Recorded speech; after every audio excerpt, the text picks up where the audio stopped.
Sa tahimik at madilim na gabi sa Negros Island, isang mahiwagang tanawin ang lilitaw.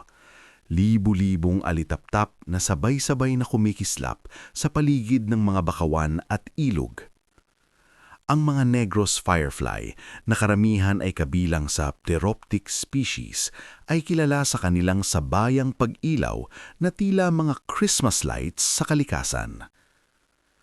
Ang kanilang liwanag ay hindi lang para sa ganda.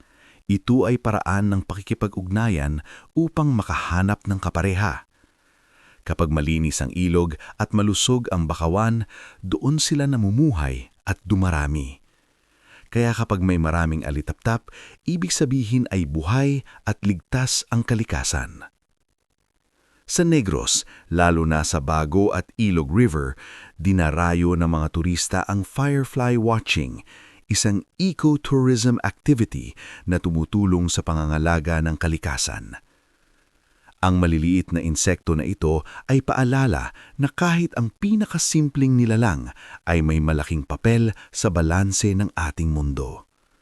Sa bawat kislap nila, may dalang mensahe. Alagaan natin ang ating kalikasan bago ito tuluyang maglaho. Tara, samahan niyo akong tuklasin ang mga bagay-bagay na kakaiba. Lugar, selebrasyon, at species na makikita dito sa Pilipinas. Like, share, and subscribe.